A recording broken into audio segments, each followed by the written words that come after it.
Supreme Court has upheld Ademola Adeleke's election as governor of Osun State. Hi, welcome to What's Happening. These are the top 10 stories.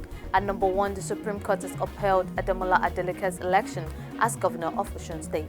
The court found that the opposing party Boyega, Oyetola and the All Progressives Congress did not provide sufficient evidence to support their claims of voter accreditation and overvoting against Adeleke. A 5-member panel of the Supreme Court confirmed the earlier decision made by the Court of Appeal, which reinstated Adeleke as governor. The decision overturned the ruling made by the Election Petition Tribunal.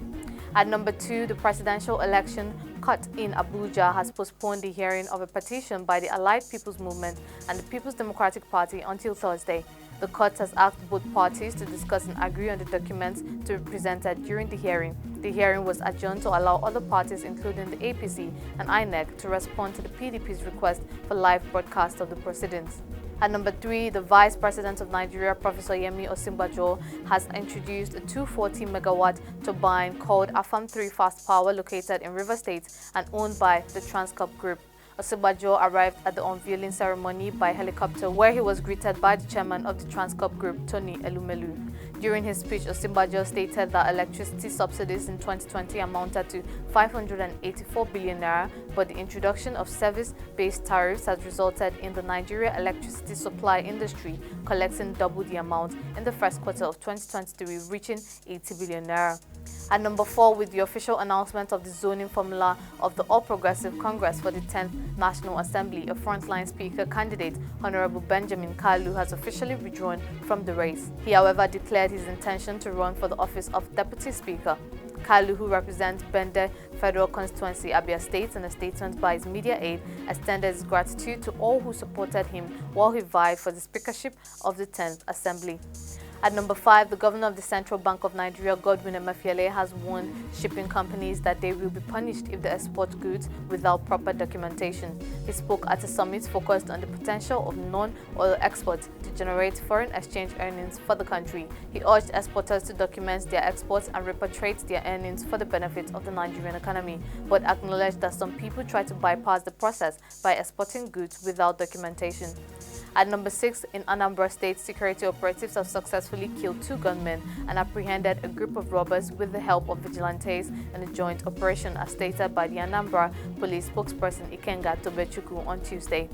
Additionally, on the same day, police officers in the Azu Obunike Oyi Council area of the Southeast State arrested members of a 4-man armed robbery gang who were caught damaging a truck suspected of being stolen.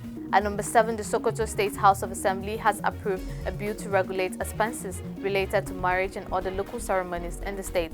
The bill was sponsored by 2 members of the House and was previously referred to the House Committee on Religious Affairs. The committee's report was presented by its chairman and unanimously adopted by the House. The bill seeks to control extravagant spending on local ceremonies and was passed into law after deliberations at the plenary session presided over by the Deputy Speaker. At number 8, the Federal Rootstv Corps announced that in the past 7 years, 173,573 vehicles in Nigeria have installed speed limiters. However, the number is considered inadequate compared to the total number of vehicles in the country. The Corps Marshal made the statements during a meeting regarding the implementation of speed limiters on locally assembled and imported vehicles in Nigeria. At number 9, autopsies conducted on corpses found in mass graves linked to a religious cult in Kenya have revealed that some organs are missing, leading investigators to suspect forced harvesting. The discovery of the mass graves has shocked the Christian-majority country, with a new round of exhumations set to take place. While starvation appears to be the main cause of death, some victims, including children, were strangled, beaten, or suffocated. Police allege that the suspects engaged in forced harvesting of body parts.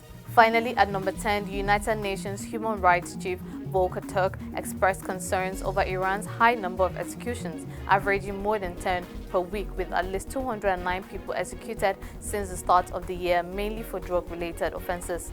The UN believes the actual number of executions is likely higher. In the past 2 weeks alone, at least 45 people, including 22 from the Baluch minority, were executed, most for drug-related charges. The UN emphasized that the death penalty should only be used for the most serious crimes, which do not include drug offenses. That's all for today. See you next time on What's Happening.